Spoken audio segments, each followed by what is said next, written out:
I see people are just signing in, so we'll just give it a few minutes and we'll get started as close to 7 as possible. But thanks so much. Thanks so much for joining, and we'll get started shortly.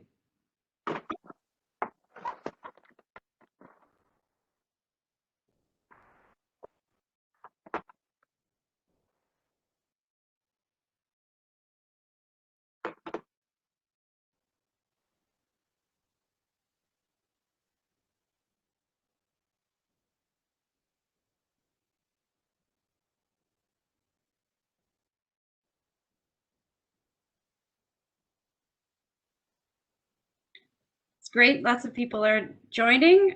So we'll give it just a minute or two before we get started. But thanks so much for joining. Just a note, if you are having any technical difficulties, please contact Alex Furneaux from our team. You can see the email address at the bottom. Just going to give it about a minute or two more as I see the numbers climbing for the meeting attendees. So welcome, welcome this evening.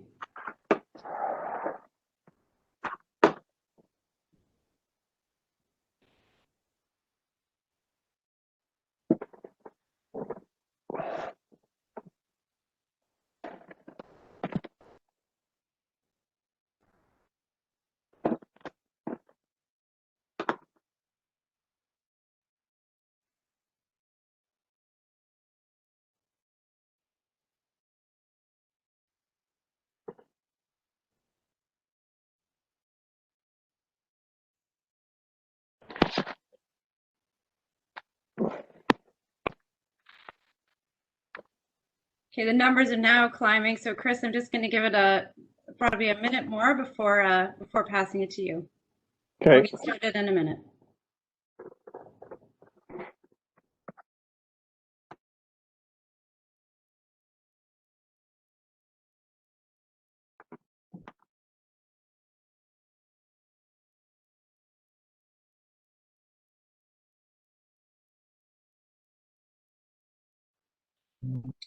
Okay, Chris, I think we shall get started. Okay, thanks, Liz. I'd like to welcome everyone to the virtual meeting of the Queens Quay Waterfront East LRT extension. I'd actually like to start with a land acknowledgement and say that we acknowledge that the land we're meeting about is the traditional territory of many nations, including the Mississaugas of the Credit, the Anishinaabe, the Chippewa, the Haudenosaunee, and the Wendat peoples, and is now home to many diverse First Nations, including Inuit and Métis peoples. We also acknowledge that Toronto is covered by Treaty 13 with the Mississaugas of the Credit. And even though we're not meeting in person, we are all still impacted and thinking about that land.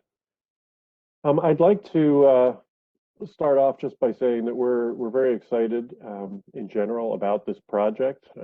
We've been talking about transit for a long time on the waterfront, and we're actually making some tangible progress now in the form of the 30% design.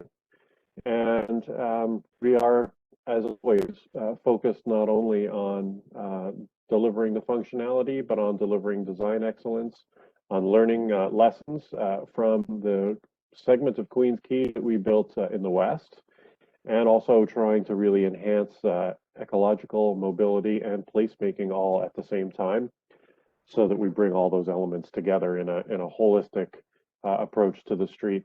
The Waterfront East LRT does continue to be a top priority for Waterfront Toronto as a catalyst for the sustainable development that we have been working towards for all these years and hope to continue to expand upon as we work towards Quayside and eventually out into farther areas of the waterfront as well.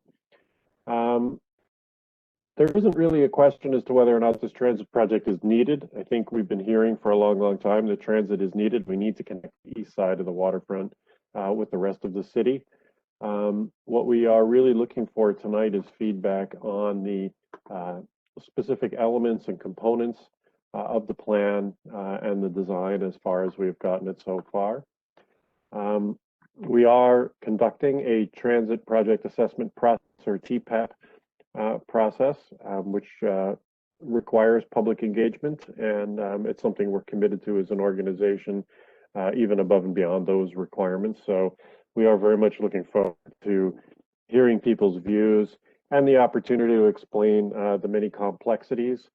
You can look at this on a map and it looks very easy to extend the existing streetcar line to the east, but in fact, there's a huge number of parameters that we have been wrestling with in coming up with what we hope is the right alternative.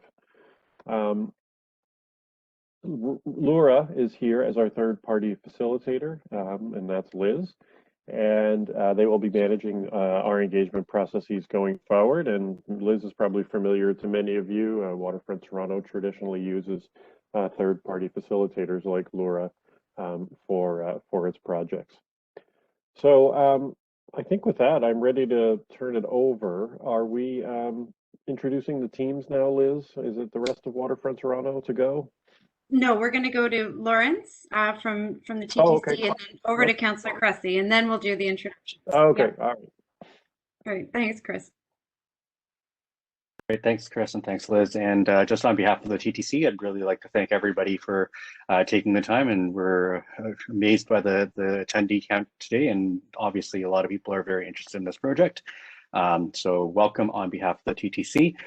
We are very delighted to be partnered with the city and Waterfront Toronto again on this project to improve transit on our waterfront. I just took a walk down across the waterfront a couple of weeks ago on a bright sunny day, and it's I can't believe it's over 6 years now since we took place in terms of transforming the western part of Queens Quay, and we look forward to bringing that transformation towards the eastern part of the waterfront as well. From the TTC's perspective, I think it's really important for us to acknowledge that the pandemic has really changed a lot about travel patterns. And we are recognizing that we're in an environment of uncertainty, but what we are certain about is that there's a strong desire for Torontonians to connect to the lake. And we know that transit is a very important central component to bring those people down to the lake, and doing that in a safe and reliable way.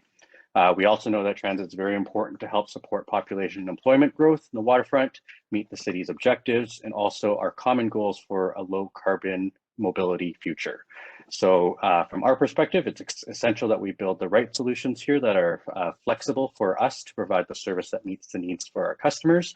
And that's not just for opening day, but for beyond that into the future. So once again, thank you very much for everybody for coming. We look forward to hearing your feedback and your advice. And I will now turn it over to Councillor Cressy.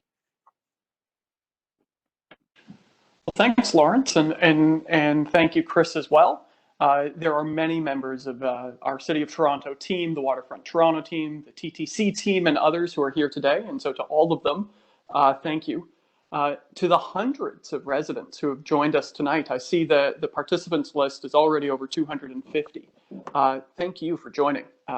These are incredibly tough and challenging and destabilizing times for everybody, certainly harder for some than others.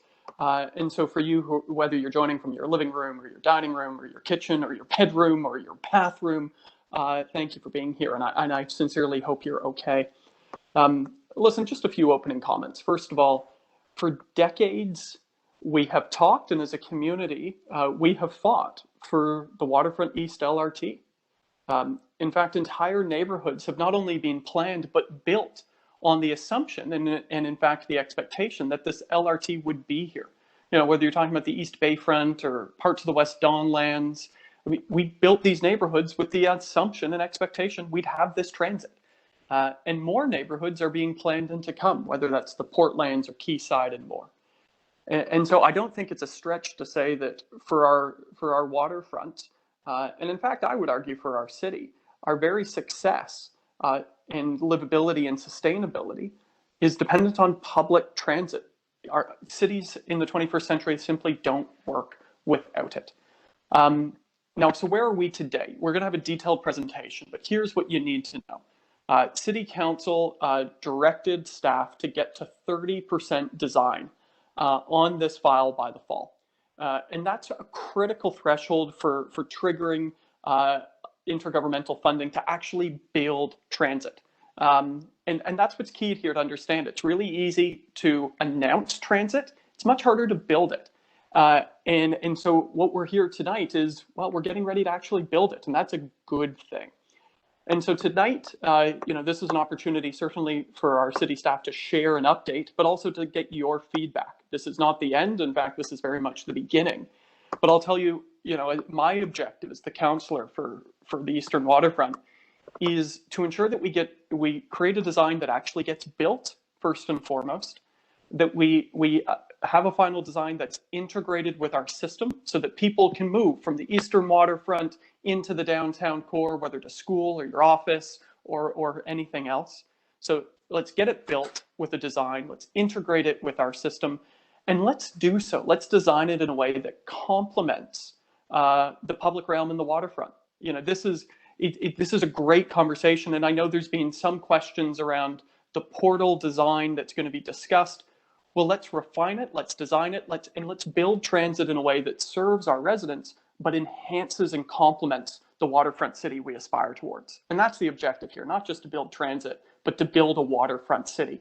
And in fact, you kind of need both. You can't have a waterfront city without transit, and if you don't design it right, you don't get a waterfront city. So that's what we're here tonight to do. I want to turn it back over to the team here to facilitate it.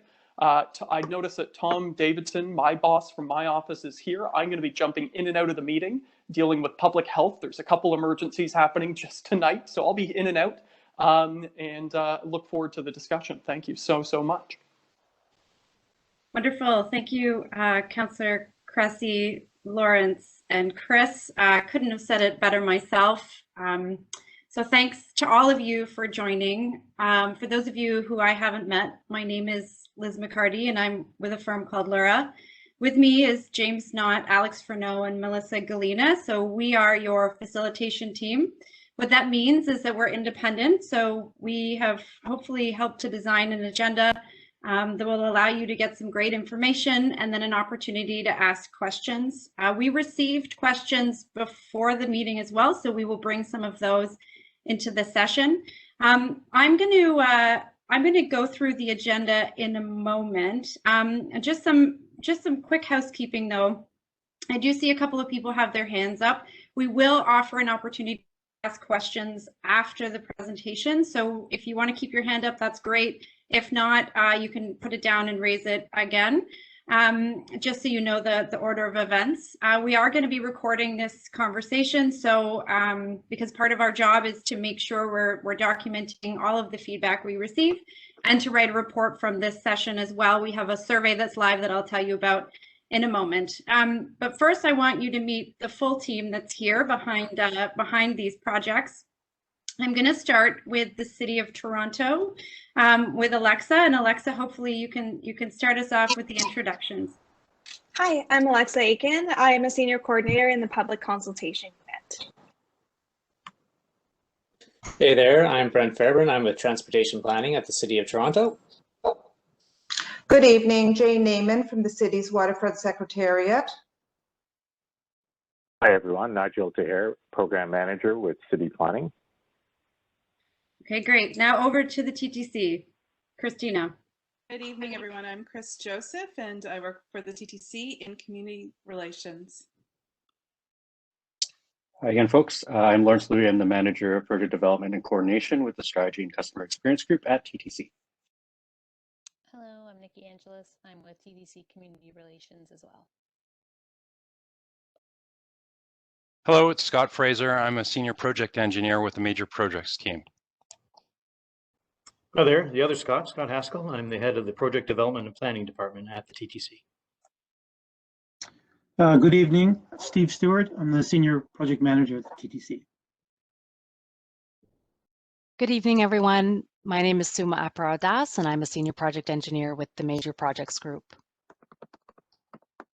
Hi, everyone. This is Vincent Tang. I'm the Project Manager with the TTC. Thank you. Okay, to Waterfront Toronto. Hi everyone, I'm Alex Mariu and I'm a project manager in the Planning and Design Group. Hi everybody, I'm Chris Glashek. I'm the Chief Planning and Design Officer at Waterfront Toronto. Hi, everyone. Thanks for joining tonight. I'm Katie Andrzejczuk, and I'm part of the Communications and Public Engagement Division at Waterfront Toronto. Hi, everyone. I'm Pino Malazzi, and I lead up our design team at Waterfront Toronto. Okay, thank you. To Arup. Hi, I'm Mark Paul Gauthier, the Transportation Planning, TPAP, and Systems Lead as part of the design team. Okay, and DTH and West 8.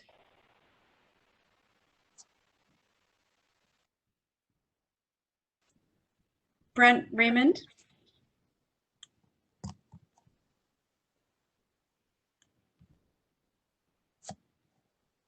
Okay, perhaps there's Brent Raymond from DTH and West 8, and to Yvonne. Yeah, hi everyone. It's Yvonne Lamb from DTH. We are the design team leading the design for Queens Quay East.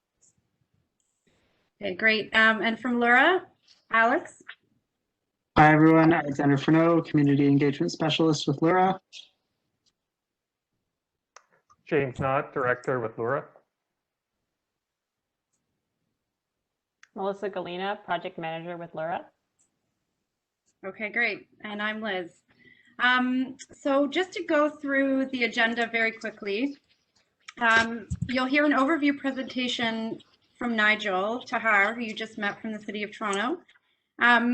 Sorry, can you just go back up to the agenda? Thank you. And then we'll open it up for questions and comments. So I'll talk about how to participate in a moment, but just an important note, the overview presentation is just that. It's meant to be an overview. We posted a discussion guide as well as 6 presentations on Waterfront, toronto.ca/waterfront transit. So hopefully you've had a chance to watch the 6 presentations. If you haven't, and you want some more information following this session, they're certainly up there. You can watch the project overview, information about the portal location, network phasing, an introduction to the transit project assessment process, also known as TPAP, the design of Union and Queens Quay ferry dock stations, as well as Queens Quay East street design. The other piece here is that we've got an online survey that will be live from this evening until March 4th. So if you want to take some time, share it with others, please do so, because we want as much feedback as possible from this session, as well as the questions we've received before during this session, and then feedback in the online survey. As everyone has mentioned, it's very important that we hear from you this evening. So in terms of how to participate, after the presentation, we'll ask that folks raise your hand using the raise your hand button in the participants window. If you can't see that, just scroll to the bottom right and click on the participants box. We've also got the chat open where you can also post your questions there. So the way we're going to work this is I'll go live to some of the questions if folks' hands are raised. And then James from my team will read out questions and comments that we get that you've typed in. So we'll make sure there's a mix. We'll do our best to answer as many questions as possible this evening. If we can't answer them this evening, we will include responses in the meeting report and summary. Again, you'll have until March 4th really to provide us with any additional input. And I will remind you again on how to participate following Nigel's presentation. So with that, I think I'm going to pass it over to Nigel to make the presentation.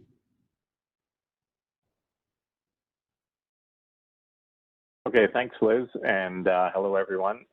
Again, my name is Nigel Tahar. I'm Program Manager with Transportation Planning in the City Planning Division, and I am the Project Manager for the city for this particular project. And this is the start of the presentation portion, so let's get on with it to the next slide. This project is specifically about the section from Union Station to Cherry Street or East Bayfront, but we first wanted to give you a bit of perspective on the overall waterfront transit network plan. And the important thing to remember is this plan, it's not just one line, it's a collection of numerous lines that work together as a functioning network, and it spans all the way from Long Branch in the West End to the Leslie Barnes at Leslie and Commissioners. Next slide, please. This project has a long history, and I'll come back to the 2010 time period later in the presentation. But I wanted to start with the most recent important decision from City Council, which was in April 2019. And at that time, we presented a preferred option for the link between Union Station and Queens Quay, which was the Streetcar Link. And that was the preferred solution over a people mover that was considered at the time. And I know a lot of people ask questions about people mover, and I suggest you go back and look at that report from 2019 and Council's direction. And at that time, City Council, in approving the LRT solution, asked us to undertake a preliminary design and engineering exercise to a 30% design level and to report back in 2021.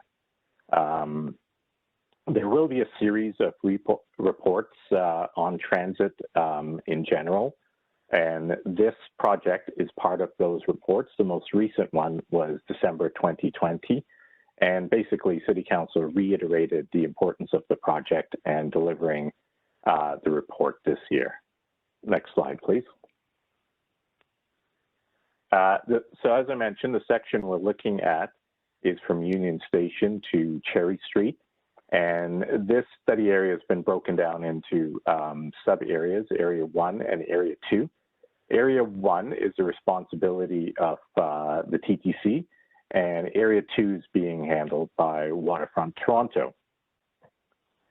These are unique areas. The area in pink, Area 1 that we're looking at, that's the underground portion of the network.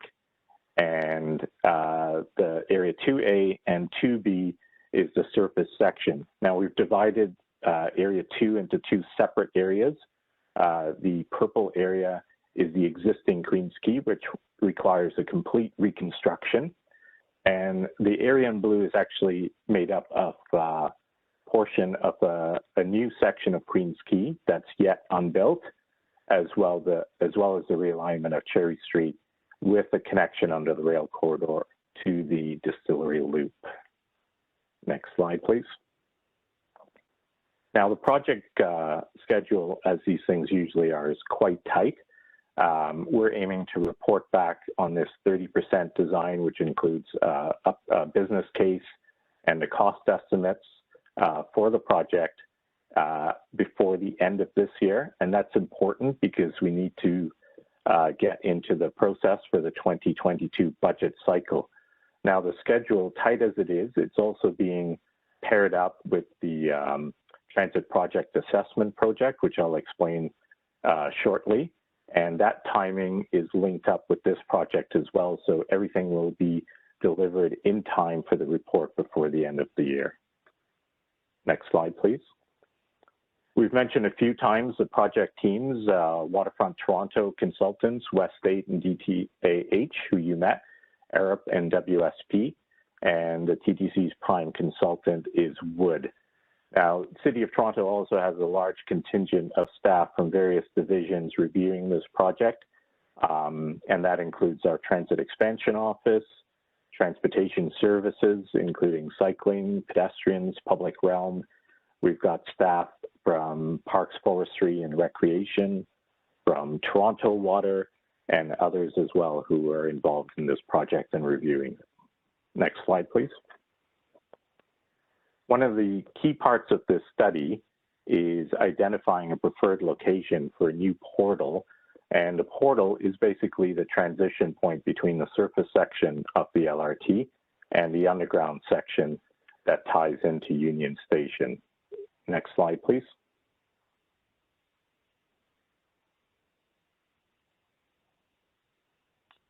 There are two options that we're looking at for a new portal location. Portal option number 1, which is just west of Freeland Street.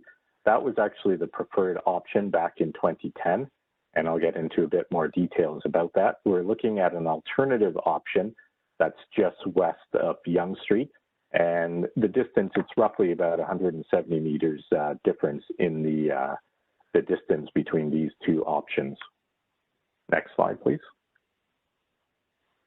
The first option, portal option 1, sorry, it's just west of Freeland Street. I think that title is a little bit off there.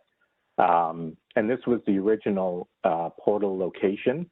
It did have issues at the time, and further work since then have identified some significant issues with utilities and other things at the Yonge Street location. Next slide, please. And this is one of the reasons why we're looking at the second option, which is just west of Yonge Street. And you can see the LRT emerging from the underground section just west of Yonge Street in the illustration on your right. Now, this does require a partial fill of the Yonge Street slip, and we'll get into the reasons for that in a second. But one of the other key reasons for looking at this option is because of major utilities that are underground at this location and are in the same alignment as the underground portion of the LRT if we are to extend that all the way to Freeland. Next slide, please. Now, the design of the slip itself, this has been an ongoing process since we started. It's a continuing evolution as we get feedback from staff and others. And the design has been evolving. The key focus of the design is with the new portal location just west of Yonge Street. That actually cuts off two existing driveways, one that serves the hotel and the other that's a shared driveway that serves the ferry terminal, as well as the servicing for the hotel. Both of those under this scheme would be relocated to the signal at Yonge Street, and the fill of Yonge, the Yonge slip consists of a number of elements. Those are relocated bus parking in that location, pick up and drop off, turnaround, access to the ferry terminal, but it also offers an opportunity to provide some water features such as kayak canoe launching, getting access to the water boat launch, and also opportunities in the future to tie into a future park that's located on the east side of the slip. Now, just highlighting some of the benefits of this option, it reduces the impacts of the construction. As I said, there's about a 170-meter difference in between the length of the underground sections to Freeland. It reduces the project construction costs as a result. It reduces traffic conflicts on Queens Quay and the Martin Goodman Trail in particular, because of the multiple conflict points that exist at the moment with the Martin Goodman Trail. As I mentioned, it accommodates new marine activity, improves the slip's aquatic habitat, and enhances the public realm at the foot of Yonge Street. Next slide, please. Next, we'll take a look at the phasing aspect of this study. 3 points to keep in mind, and I will actually start with the third point, which was City Council's direction for us to look at an option for a continuous east-west line or service on Queens Quay. And right now, the portal and connection to the underground section of the tunnel, it's designed just obviously for movements from the west to northbound Bay Street. In the future, that would have to be redesigned to allow streetcars to go straight through on Queens Quay. Now, two other considerations for the network scoping is the Ontario line, which is a new concept that emerged from the province in April 2019, right about the same time that we were reporting on the options for Union Station. And that's important because the previous connection in the network, the relief line, was a connection from the Danforth at Pape to the downtown. The Ontario line is important because it extends the line north to Eglinton and Don Mills and also west to Exhibition Place. The second aspect of this is, as a number of people have mentioned, the development in the East Bay front. It's fairly obvious to everyone that that's continuing rapidly. Next. 3 questions specifically that we're looking to address as part of the phasing study is how much expansion work is needed in the Union Station loop, specifically how many platforms we need to serve the ridership and future passenger levels, how far east should transit extend to in phase 1. This is complicated by the number of construction projects in the area, but we're looking at a number of options. And the third point is, can East Bayfront Transit Service be expedited prior to completion of the Union Station loop? This is really a construction phasing question that we need to address. Next. There are a number of things that we need to consider as part of this phasing study as we assess the various alternatives. That consists generally of connectivity, passenger experience, operations, and a number of other points under the evaluation criteria. And the economic analysis of these options is also important because that looks at travel time, reduction in auto travel, ridership forecasts, and costs.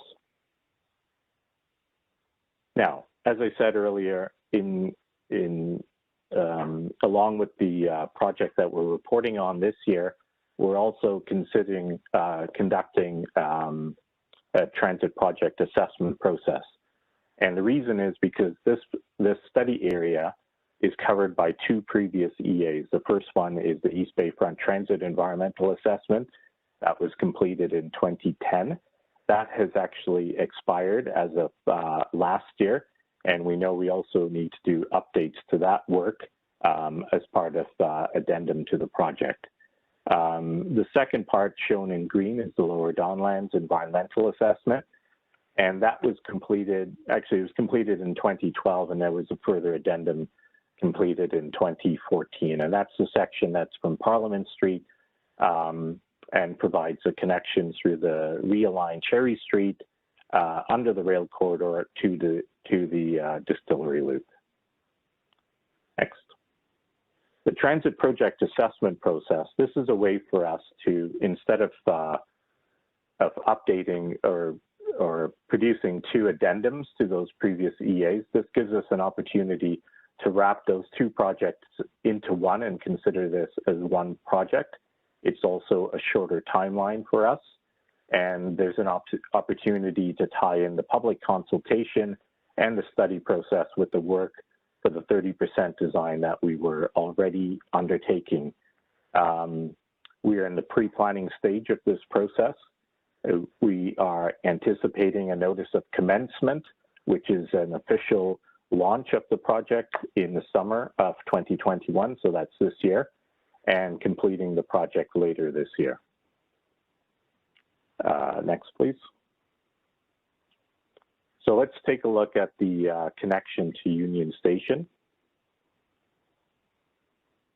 This slide, and just for context, the lake is on your right to the south, Union Station obviously to the north. This shows the existing connection starting with the portal on Queens Quay, just west of Bay, and connecting to the underground portion. As most of us are aware, there is a single track in a loop at Union Station, and you do have to wait while passengers alight before you can board the streetcars. Next, please.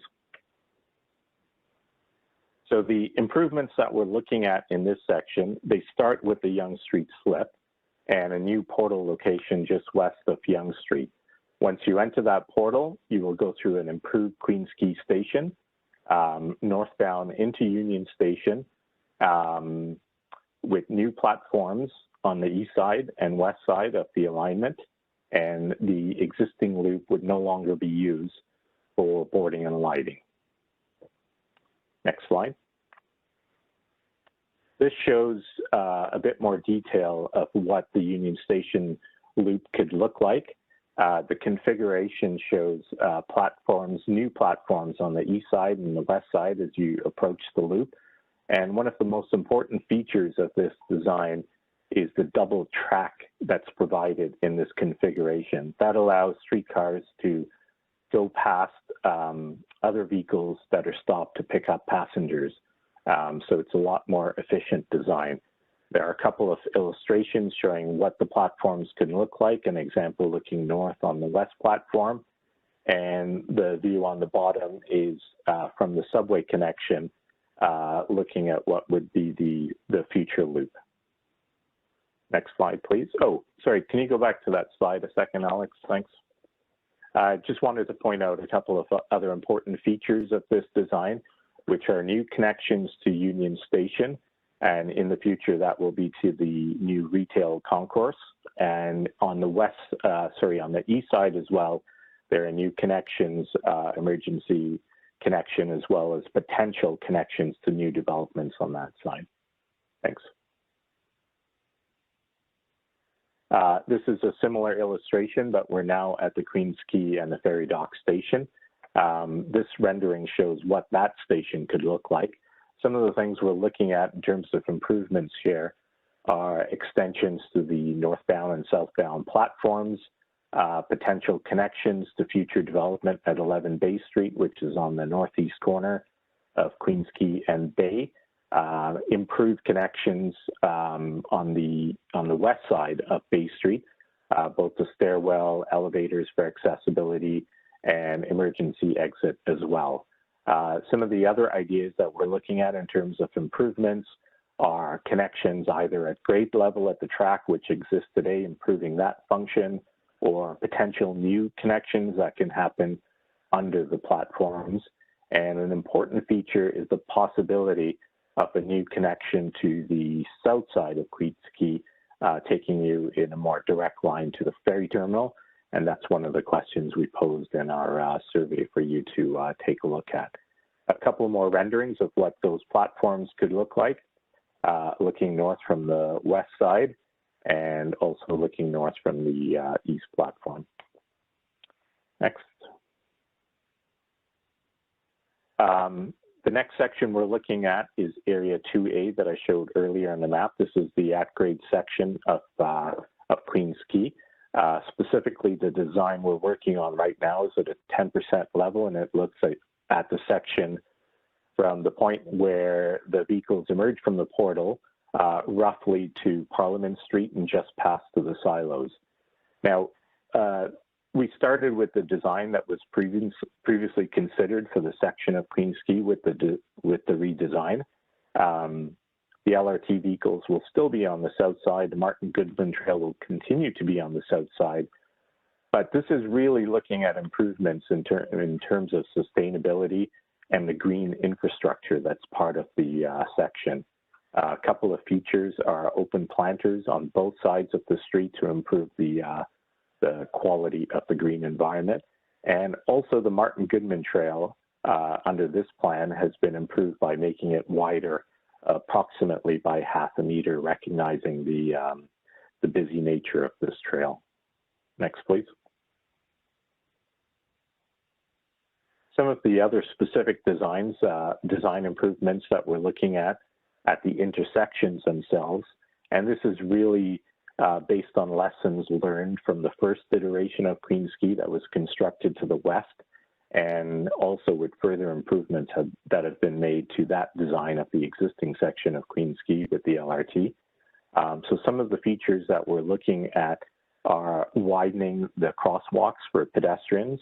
The basic minimum is 3 meters, and we're looking at widenings upwards of 5 to 6 meters. And another important feature is extending those crossings all the way to the south side, so it lands you in the pedestrian realm beyond the Martin Goodman Trail. In terms of cycling, there are improvements to the pavement markings as well as signing, and this is for the benefit of both pedestrians and cyclists as well. Next, please.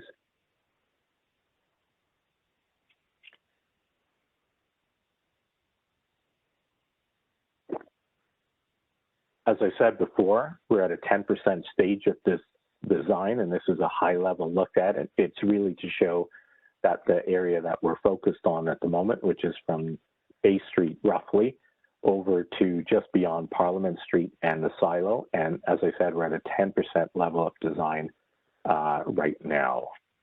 Next, please. One of the key features of the new design Queens Quay is a change in the alignment at Parliament Street itself. Now, just picturing from what exists today to the future, there is a partial fill of the Parliament slip that's required in order to extend Queen's Quay, and a realignment of Parliament Street that's also required. And just to remind people, in the previous phase of the environmental assessment, this was actually the location between Parliament Street and Small Street for temporary turnaround loop at this location. And one of the reasons we're looking at phasing options is so we can free up the site and provide some alternatives to that. Another feature of this redesign is an improved alignment, and this improves streetcar operations in particular around the silo building. Next, please.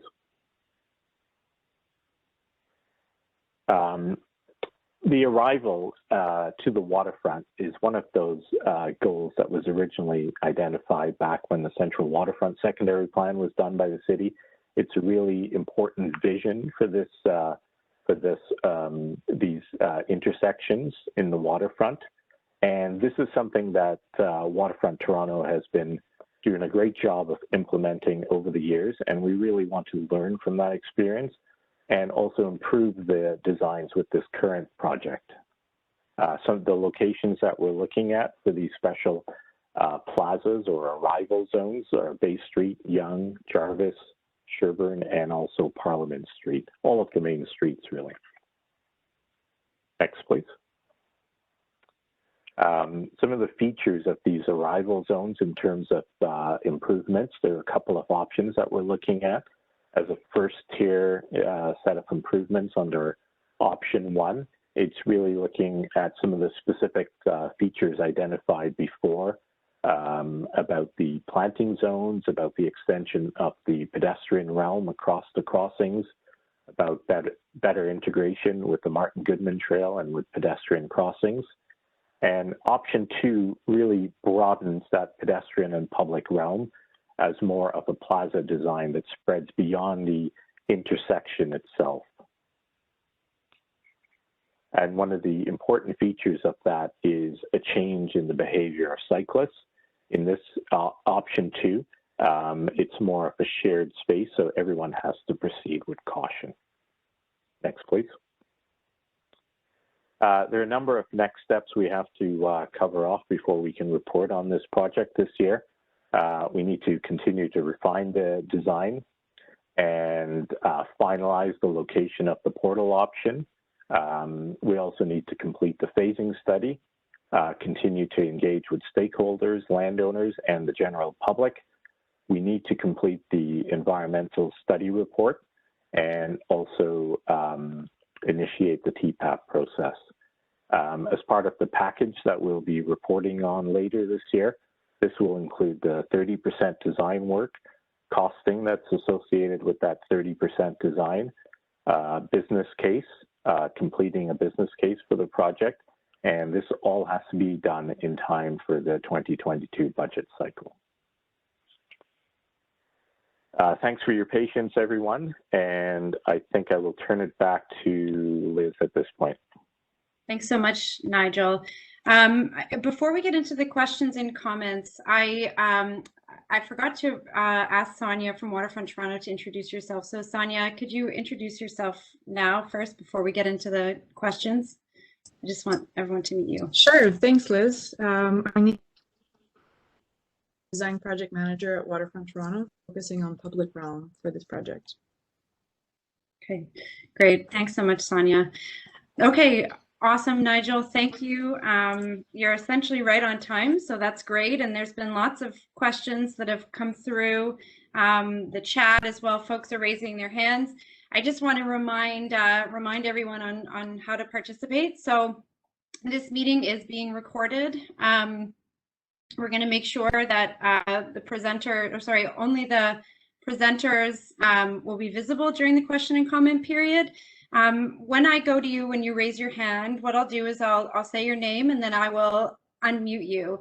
The other way to ask a question is through the chat. Our team member, James, is going to be alternating with me with the hands up as well as the chat to ask questions.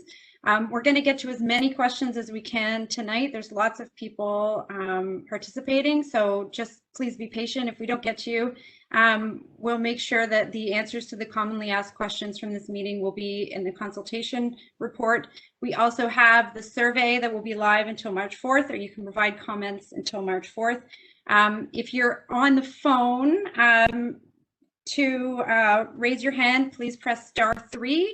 And I'll be able to see you. So as a reminder, in terms of how to raise your hand, just go your mouse right to the bottom of the screen, press the participants list as well as the chat. You can see the raise hand feature just under the names of folks, and that'll raise your hand. If you're having technical difficulties, please try and message Alex for no. So with that, because we did get some questions in advance. Sorry, Melissa, are we going to the poll? No, we're going to questions, right? Yes. Okay, thanks. Okay, James, we got some questions in advance, so I thought we'd go to a question that we received in advance, and then I think I'm going to go to some of the folks that have their hands up. Great. So a question we heard a lot in advance was, when do you expect that construction could begin, and when would it be completed? Yeah, thanks, James. And that was one of the most popular questions, I think, that we saw coming through. It's one that we've been asked a lot. And maybe I'll also pair that up with the other question we've heard a lot, which is this project funded? So I'll cover both of those. So first of all, we did a general assessment of when could we build this project, assuming, of course, that we get through approval from City Council. And based on our best guess estimates, looking at the project schedule. And I also want to point out that this was pre-pandemic, this estimate for constructing the project. We identified a design period of 2022 to 2024 to design the project fully, and then construction would actually take place between 2025 and 2029, so that would be completion and opening year in 2029. Now, in terms of funding, which was the other frequently asked question that we got, this project is funded to the 30% design level, which we will be completing this year and reporting out. And at that point, we will be looking for City Council approval to proceed with the project as designed, and also request funding for the project as part of the 2022 budget cycle. Okay, great. Thank you, Nigel. I'm going to go to some of the folks that have their hands up. Tim, I'm going to go to you. I'm going to unmute you, and if you just want to say, just introduce yourself first before you ask your question, that would be fantastic. Hi, Tim Coker here with the Waterfront Business Improvement Area. First, I'd just like to thank all the staff on the call. We're really grateful to see how much work is presented here to get phase one this far along and eligible for funding end of the year. And for other stakeholders in the call, with my question, I'd like to emphasize how crucial it is to focus on the importance of getting funding support for this project to build out the world-class waterfront vision that we see from the city and Waterfront Toronto. Like, having an LRT in place to build out the Portlands is absolutely crucial.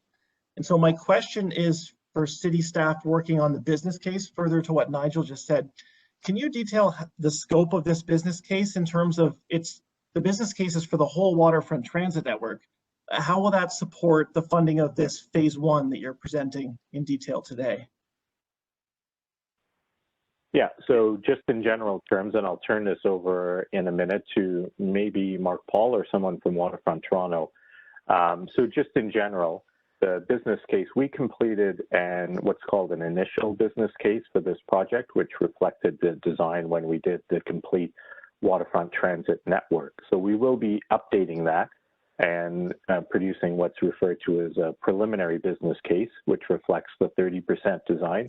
And as I said, that's part of the package for that this year. That includes the entire waterfront network from Long Branch to the Leslie Barnes. And it also considers updates in the network, such as the Ontario line. The phasing is a subsection of that business case, which will be included in that. And at this point, maybe I'll turn it over Mark Paul, do you want to address some more details related to that? Sure. Or Alex, I see maybe. Yeah, Alex, did you want to start or? Yeah, I would just start by saying, Nigel, that I think that your answer captured most of what Tim was asking about. Unless Tim, you had you wanted something more specific about the scope. No, I'm just trying to understand how the business case was originally for and will be updated for the full transit network, which, to be clear with everyone, goes all the way to almost Mississauga. So like, how does that support this most crucial section of the LRT getting funding at the end of the year? Yeah, yeah, go ahead. Yeah, so some of the key input factors, and Mark Paul is itching to probably say that, some of the key input factors that we have to consider in the business case, we have to model the entire network in order to factor in those things such as economic impact, ridership overall in the network. But that doesn't change the fact that we need specific funding for elements of that entire network, not just this project, but there are other projects underway as well, like the extension of the LRT from Exhibition Station to Dufferin, further work on improvements in the Portlands to the network. That's all part of it. So we will be specifically asking Tim for funding for this project as part of the report, but overall the business case considers the entire network. I hope that makes sense. Yep. I think the only thing I would add is that part of the work plan that we're developing is going to look in more detail at the Waterfront East. And then we know that, like, the cost, for example, for Union Station, that's a large expansion. That's why we want to look at the whole network. And we're going to think about how we can, what portion of that would be, specifically for Waterfront East. And we're also looking at potential, different ways to implement the project as well in terms of procurement methodologies. And so it's fairly comprehensive business case with like that kind of higher level waterfront view, and then a Waterfront East more detailed view. Okay, great. Thanks, team. I'm going to go to another participant with their hand up. And if you've asked your question, just lower your hand as well, and you can click the same button that you used to raise it. Okay, so Daniel, you've had your hand up for a while. Daniel, I'm going to pop you off mute. If you can just introduce yourself, and the floor is yours. Yeah, hi, this is Daniel. I'm really interested, in city planning and stuff, and that's why I'm really interested in this project. You can hear me, right? Yep, we can hear you loud and clear. Okay, great. So I have a few comments. The first one is about the Queens Quay and the new Queens Quay and the new Union station for the streetcar.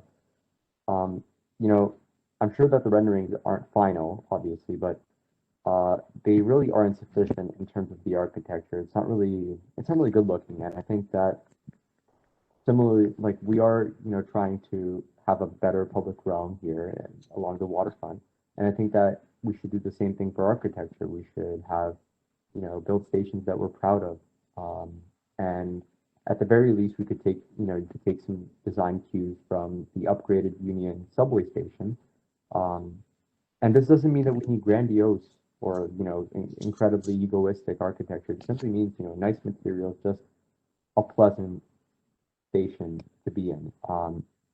The second comment that I had was about the public realm. So I think that even though Sidewalk Toronto obviously is gone now, and they had some obvious flaws in their project, they really had some great ideas for the urban design for the public realm. And specifically, I wanted to mention the slips, like Parliament Slip and all of the other slips that will be redeveloped. I think that we need less of a conventional design and something that's really welcoming, really nice. And the final comment is, I think we should use the key design features in Queens Quay West, like the signature waterfront lights, and also the maple leaf pattern in the paving. It's really beautiful, and I think we should do that. So thank you. Okay, Great, thank you, Daniel, for those comments. Nigel, do you want to speak to any of the comments that Daniel made? Daniel, I hope that you will fill in the survey as well. I will, definitely. Okay. No, those are really good, and I know that TTC was already thinking about some of the architectural features at Union Station itself, so those are really helpful comments, and not sure if Alex wants to add anything related to the public realm comments. Maybe I can jump in quickly. It's Pina here from Waterfront Toronto. Great, Pina. I want to just touch on a couple of your comments, Daniel. With respect to the public realm, I think we're absolutely are going to learn from Queens Quay West and take some of the critical components from Queens Quay West, like the mosaic and the streetlights and components of that, the benches, etc., over to the east, so that we can ensure that Queens Quay has continuity from a vision perspective. There was a comment in the chat, which may have been from you as well, about the lights and why some of them are wood lights and some of them seem to be utility lights. That's a temporary condition until permanent power comes to Queens Quay. So we will be replacing those lights once Toronto Hydro completes its infrastructure program to bring power to Queens Quay West underground. Currently there is power, but it's from overhead. Okay. So I think it was you who asked that question, so I just wanted to make sure you got an answer to that as well. Thanks a lot. Thank you. I really appreciate it. Great, thank you. Okay, James, I'm going to go to you to get some questions from the comments or the chat. Great, thanks, Liz. So the next question reads, I thought there was going to be through service from west to east so that no streetcar change is required. Is this the case?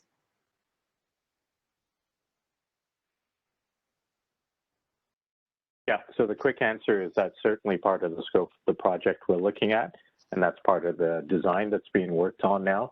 That was actually a specific direction from City Council back in April 2019 that we look specifically at that east-west continuous service.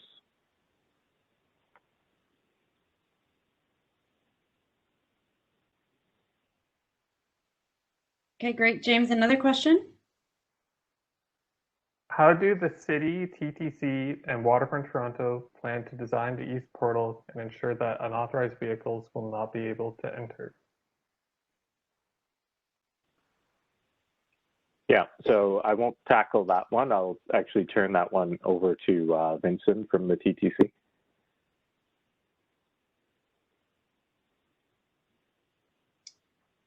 Vincent, you there? Hi there. Yep, we can hear you. Yeah, let me turn my video on. Apologies. Oh. Well, I turn my video on. Yes. So one of the things is we're taking lessons learned from what's happening in the existing portal in terms of vehicles getting in. So one possible way is perhaps introduce embedded track in the through track section so that should vehicle still enter by accident, there's a way out before they head too much into the tunnel.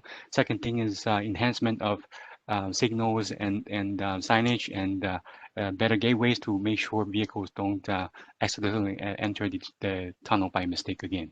Thank you.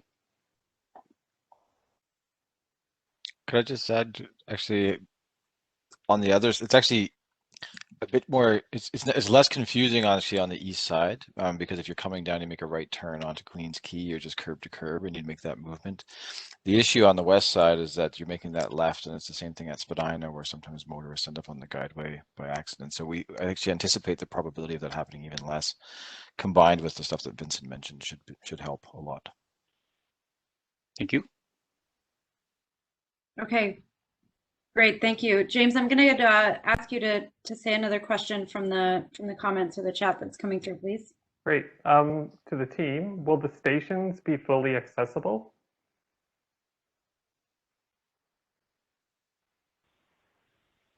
Yes. Go ahead, Vincent. Yes, as part of the design development, we will ensure connections to adjacent properties is accessible to comply with TTC requirement for 2 separate accessible paths to each platform.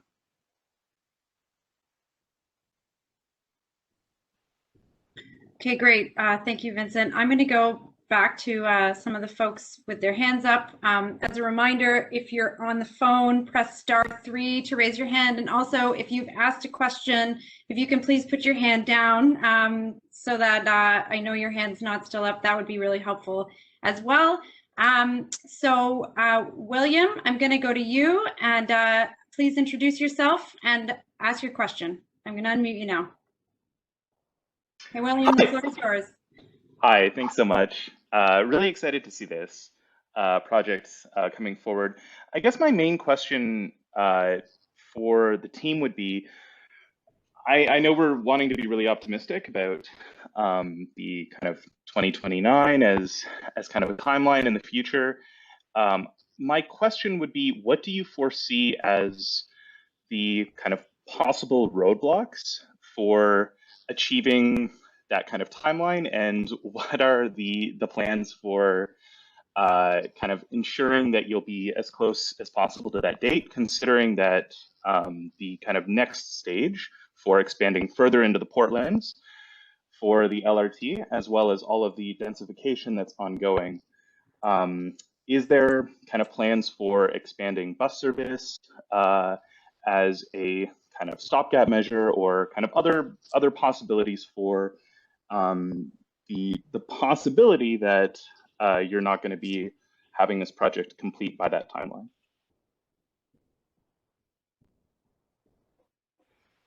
Yeah, thanks for that question, William. And I'm trying to stay positive about this. So aside from the pandemic situation we're in, and no one's ready to tackle that in terms of what that could mean in terms of timing as yet. But I should say that we talked about that construction time period of 2025 to 2029, but there are a number of things that could happen in the interim as well, and that's part of the phasing exercise that we're looking at.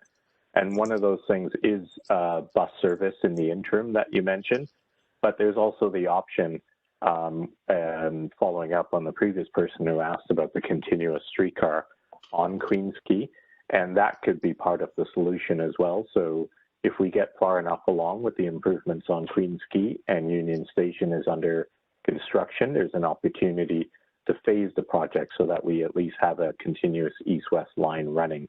So there's a number of options that we're looking at, and I have to admit it's quite complex because of the number of construction projects happening in this area, including Metrolinx, flood protection work, future work on the Gardner Expressway that has to happen as well. And we're trying to take all those things into consideration. But all of those things that you mentioned are the things we're looking at. And as I said, the timing that I identified is a best guess scenario. Great. Thanks, Nigel, and thanks, William, for that question. Thanks, Liz. As a reminder, we've got till March 4th to fill in the survey or send any comments to us. Again, we're going to try and get to as many questions tonight as we can. Haimchen, I'm going to go over to you. Just unmute you now, and the floor is yours. If you just want to introduce yourself as well. Hi, I'm Hein Chan. I live at 10 Yonge Street. One thing I wanted to ask was, there's only one lane of traffic going each way on Queens Quay in between Yonge and Bay Street. And we're going to be putting a portal there. How is that going to affect the traffic? Are we looking at a new traffic survey, and where will you find the extra 2 lanes almost of traffic to put that portal there?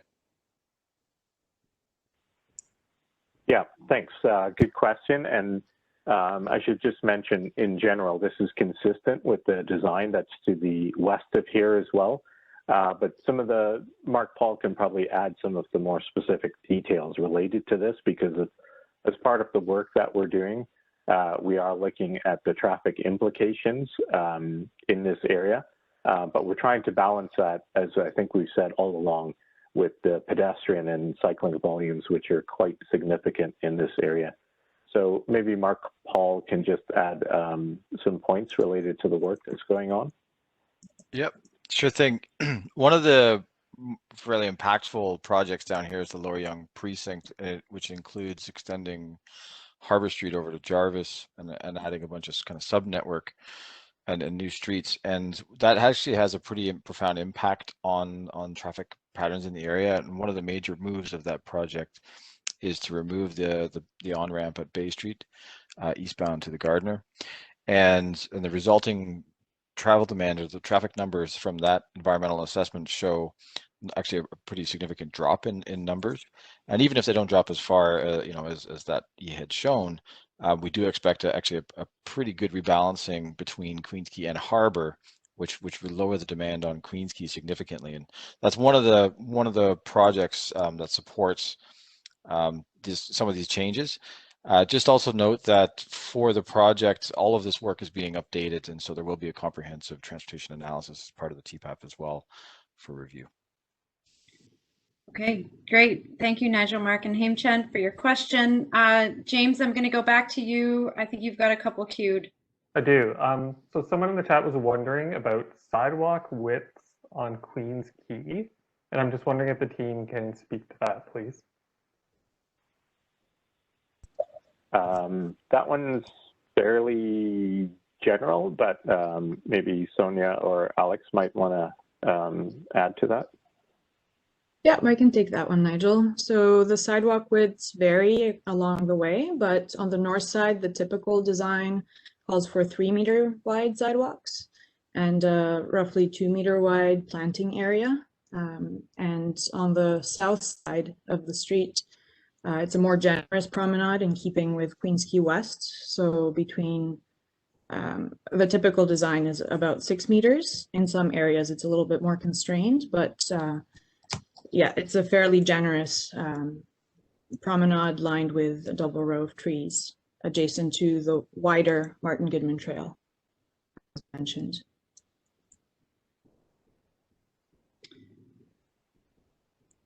Okay, my next question I have here is, who owns and is responsible for Yonge Street slip? How much of the slip is being filled? And is this the start of filling in slips throughout the waterfront? Yeah, so just in general, and I think Waterfront Toronto will probably want to add to this, the ownership, the future ownership of the Yonge slip fill is one of the issues we have not resolved as yet. We have ongoing discussions with the various divisions at the city about what makes the most sense in terms of ownership, but also maintenance and operations of the space itself. As we mentioned, it would be used for both hotel activity and also access to the ferry terminal and new public realm space. But I think Waterfront Toronto probably wants to add to that as well. Oh, yeah, sure. In terms of the portion of the slip that's filled. Sorry, Chris. I can jump in there, Nigel. I think the first question was about the current ownership. The slip right now is owned by Ports Toronto, and there would need to be an agreement with them to get that portion of the slip that we are looking to use for the fill. We're not looking to fill in the whole slip. I think it's about a third of the slip. And part of that is space that would be used for the public wave deck and the marine access. Could probably be a little bit smaller if we weren't providing those amenities, but to fit it all in, that's probably about what we're looking at. There would also be an extensive amount of habitat restoration, aquatic habitat restoration, like we did with the other slips where the wave decks were built, so that we can actually improve the marine life in that area of the lake. That was the ownership question. I'm now forgetting what the second part of your question was. Liz, do you remember? I think James has got the question. Yep, sorry, 1 second. So it read in its entirety, who owns and is responsible for the slip? How much is being filled? And is this the start of filling in slips throughout the waterfront? All right. No, it's not the start of filling in the slips, all the slips in the waterfront. I think somebody had floated some sort of a proposal like that I saw published. That had nothing to do with Waterfront Toronto or our plans. We're looking to fill in this portion of this slip. We've already built 3 wave decks on other slips, so we certainly wouldn't be proposing any fill of those. and we have plans for more wave decks in the other slips as well. The only other slip fill is, someone noted in the chat, I think, the small triangle at the head of Parliament slip, so that we can actually extend Queens Quay, so that we can extend for cars, so that we can extend the transit, and so that we can build Parliament Plaza, which would be a new public space between Lakeshore and Queens Quay. Can I jump in, please? Yeah, go ahead. Yeah, absolutely. There were a couple follow-up questions, Chris, while you were talking. One was who owns the Yonge Street, the foot of Yonge Park, and what is it slated to become, the parking lot at the foot of Yonge? And then the other one was what's happening with the water taxis and marine uses in the slip. And I thought maybe we answer it all now rather than coming back to them. Mm-hmm. Sure. Go ahead, Pina. Oh, you Yeah. want me to? Okay. So the first one, the parking lot at the foot of Yonge Street, that's actually owned by Waterfront Toronto, and its temporary uses as a parking lot, and it is slated to become public space and will not become a development site at any point in the future. The public space is not currently funded, so until there's funding for the public space, it remains a parking lot. That is the parking lot on the east side of the slip. The water taxis and marine uses, as you could see in one of the artistic renderings that was shown a little earlier in Nigel's presentation, the intention is not to change the uses that are happening in the slip. Activation, animation, water transportation are all critical components of creating a great waterfront. So I think any proposal in the Yonge Street slip will absolutely include those uses as well, and hopefully even make them work more efficiently, better, easier to access than they are today.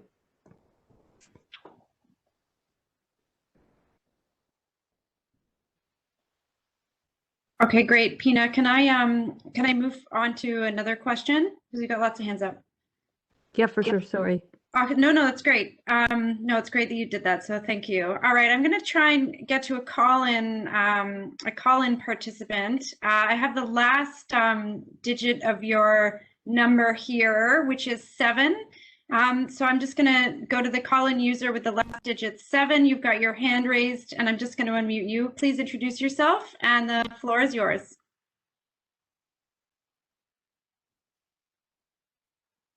Hello?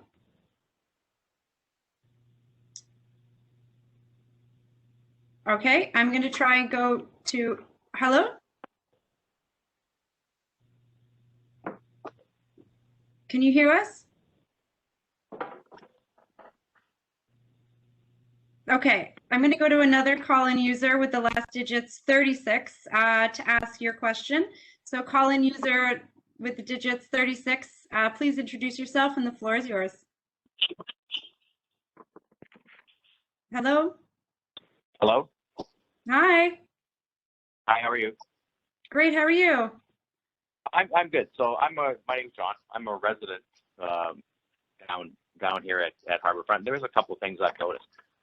Certainly where I'm more concerned about where the portal is going to be changing from underground to above ground based on option 1 and option 2. Like option 1 certainly looked better because there's more space between where the portal comes above ground and the next stoplight rather than at Yonge Street where the portal is going to come above ground and then there's like a stoplight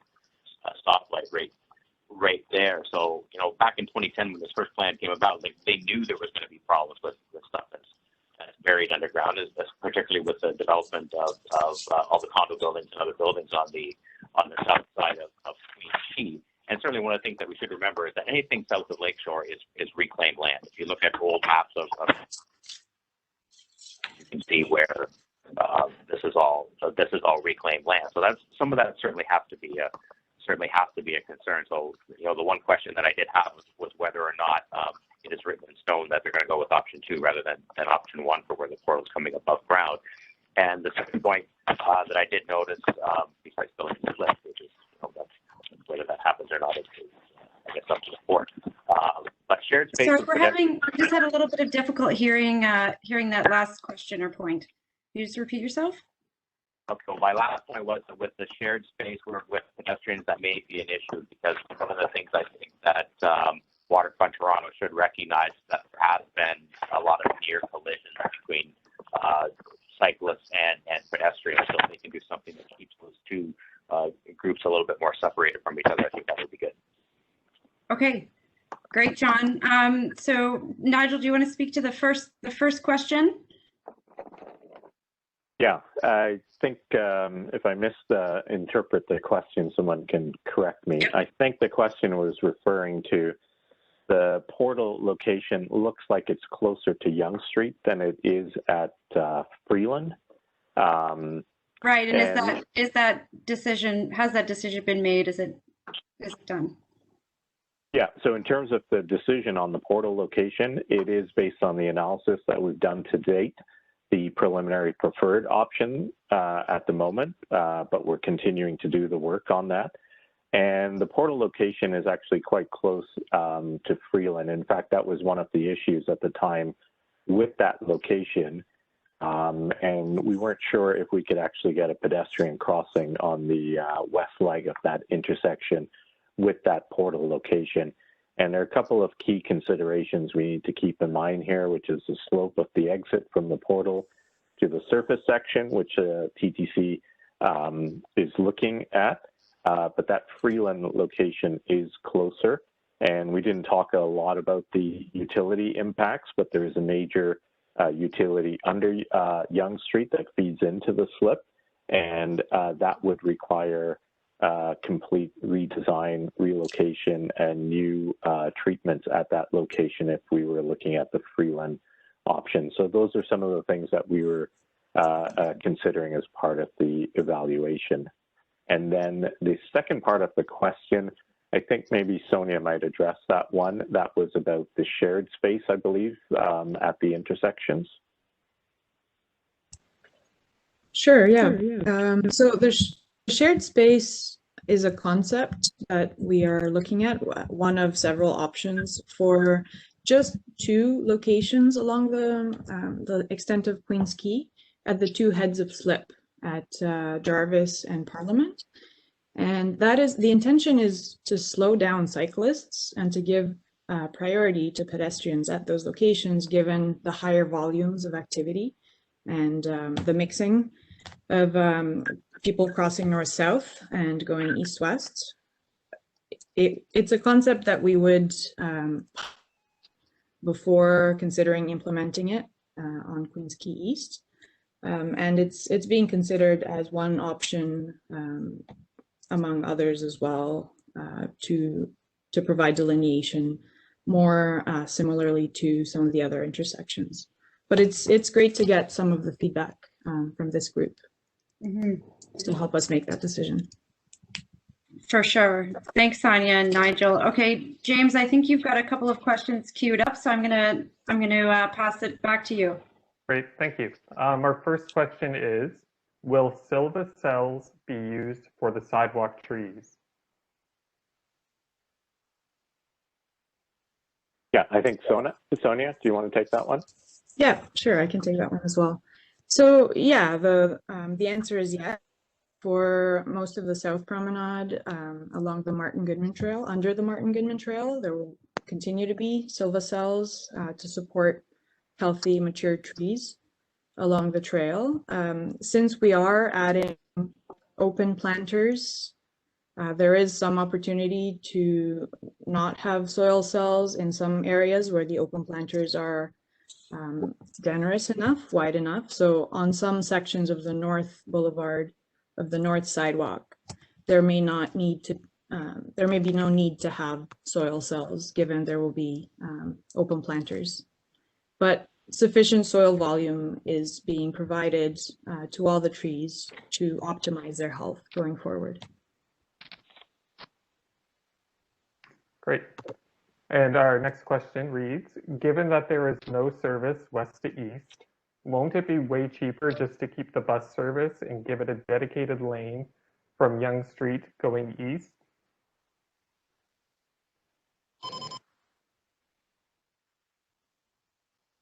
So this is. I think the quick answer on that one is in terms of phasing. There are opportunities for the bus service in the interim as we move to improved LRT service. But ultimately, we're planning and designing for a 2041 time period.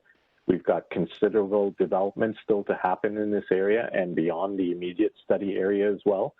And the volumes that we're looking at will require a future dedicated LRT network feeding into Union Station. Okay, great, thank you. Alex, did you have something?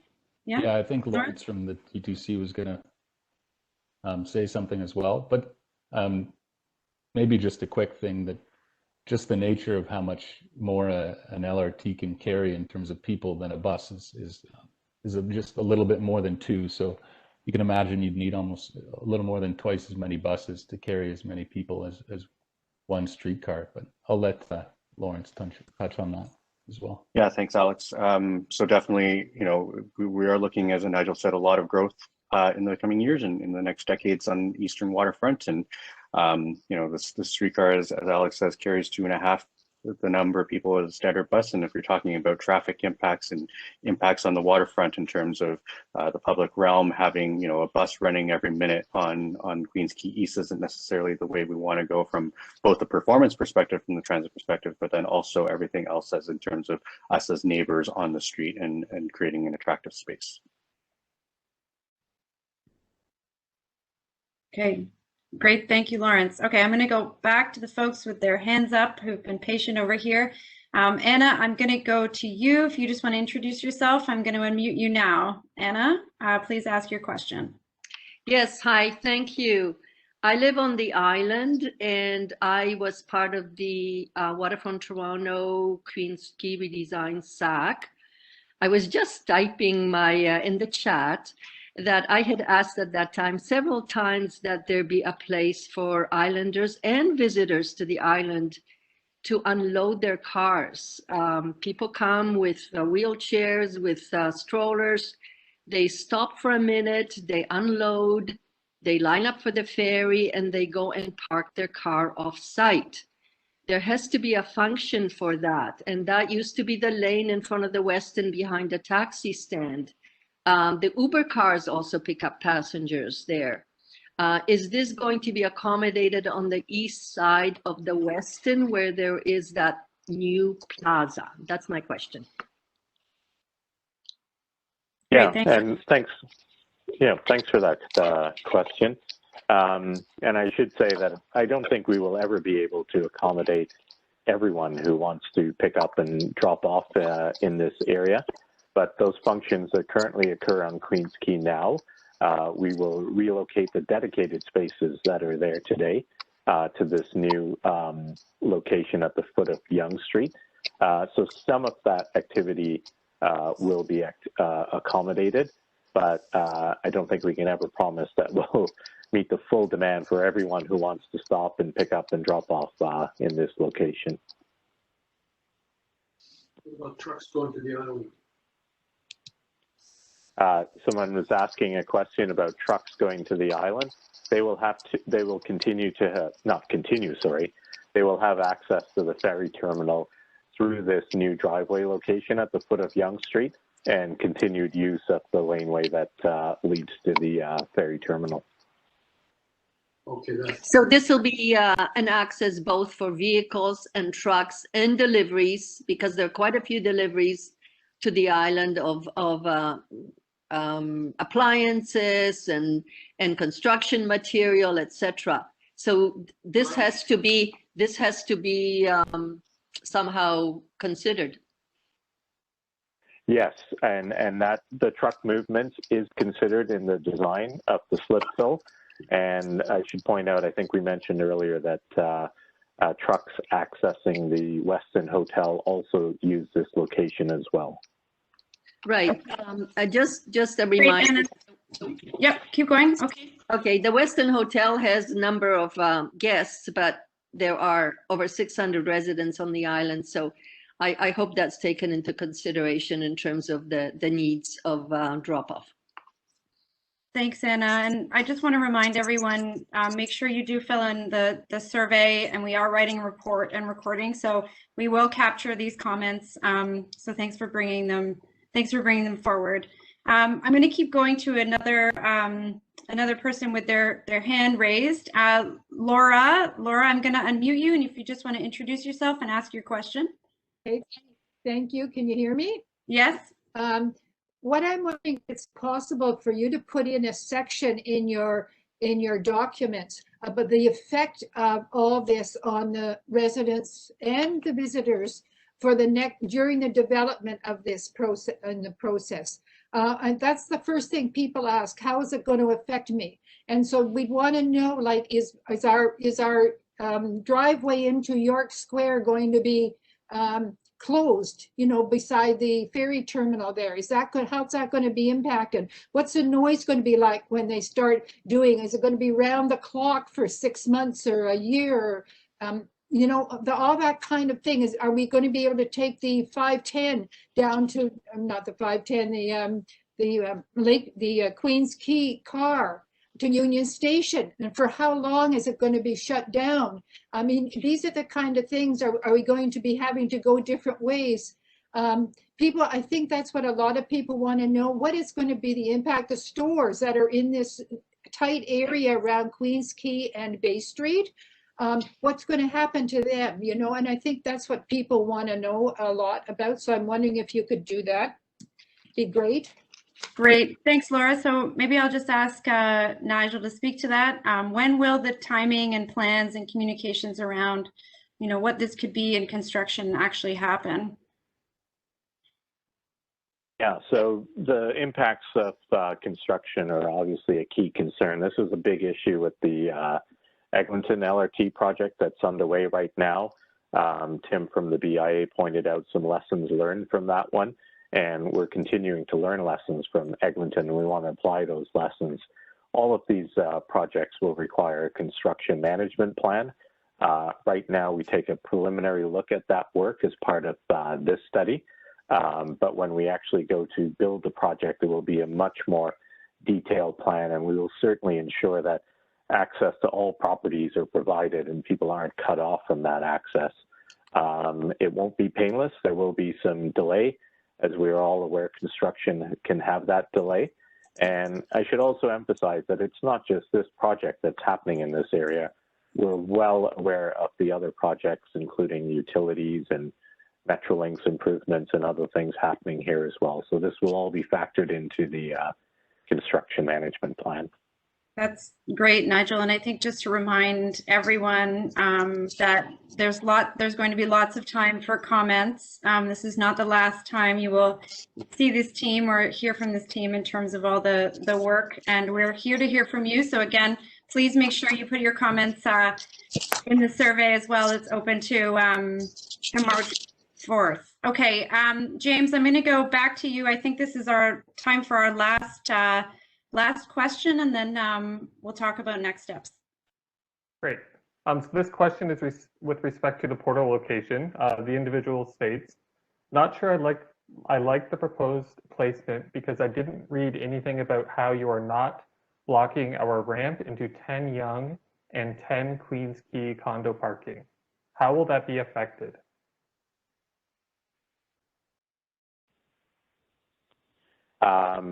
I'm fairly certain that the plans we've shown don't block those access points. Those will continue to happen. There will obviously have to be considerations during construction management as well as part of that plan. But as I said, we want to ensure that access to properties are maintained and even through the construction phases as well. Not sure if I've missed something in that question. The rest of the team, if I've missed something there, you can fill in the gaps.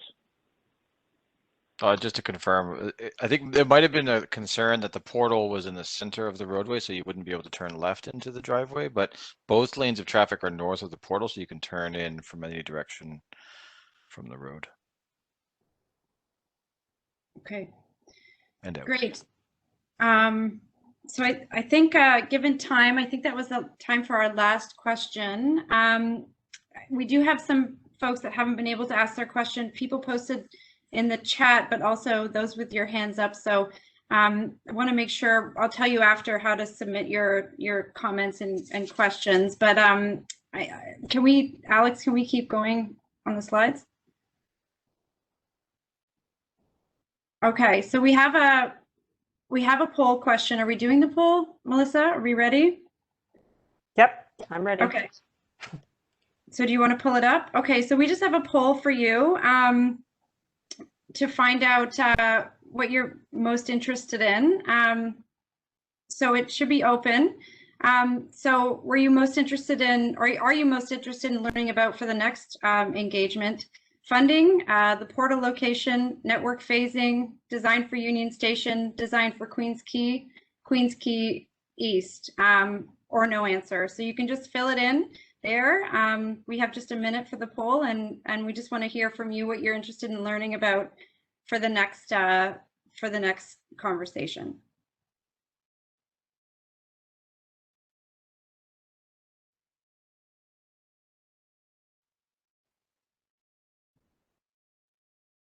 And just so you know, the survey that we talked about tonight, we've just posted the link in here.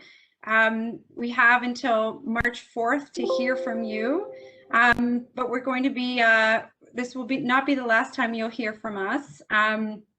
So please do fill in the survey. If you do have comments following tonight, please make sure you contact the project team. So with that, I'm just going to pass it to Nigel to talk about next steps. Yeah, thanks, Liz. As I said, our priority is to report back out this year. And we need to cover off a number of items before we can do that. And this feedback that we're getting tonight is actually really helpful to focus us on what we need to do and what we need to include in that work. So we obviously need to complete the design work for Union Station and for Queens Quay. We need to get started on the section of Queens Quay from Parliament Street over to Cherry Street as well. And the street design will be refined this year. We will complete the network phasing and the options that we've identified and identify a solution for phasing that can be implemented. Construction phasing and mitigation impacts, we heard that in the questions tonight as well. People were asking and concerned about access to properties, to businesses during that construction. Those things we'll have to consider in that. And finally, we need to complete the components of the environmental project report and submit that to the ministry this year for approval as part of the project. Okay, great. Thanks, Nigel. Sorry, yeah. I should also mention it's important maybe that we will be coming back later this year at some point to the general public with further updates as well. That's great, Nigel. Thanks. And I'm just looking at the poll responses in terms of what people are interested in learning about or talking about more. And Queens Quay East is certainly taking the lead, and also network phasing and the portal location. So it should be interesting conversations moving forward. So I think with that, that completes our event. A reminder again, the survey will be live until March 4th, so please fill it in. There's a discussion guide as well as 6 additional presentations. You can access everything online at toronto.ca/waterfront transit, and we'll put the link back in the chat. But thanks so much for joining us. So if you have a question that we weren't able to get to tonight with folks with their hands up or just in the chat, you can contact the project team at Waterfront Transit at toronto.ca, 416-338-2848. And Nigel, I see you have your hand up, so I'll pass it back to you. Yeah, I have my real hand up, not my virtual. Yeah, exactly. I like it. You're real. Yeah. No, I just wanted to say that I appreciate everyone's patience tonight. All of this is a new process for us. We had to go through a real learning curve to present this material to you. We tried providing the online presentation material ahead of time, and recognizing that some people won't have time to see that, we did a shorter version. So I hope this format works. If you want to give us feedback on that as well, we'd appreciate it. And hopefully we can make it better in the future as well. And thanks to the team who are doing a great job, especially under these unique circumstances that we're working under. So thanks, everyone.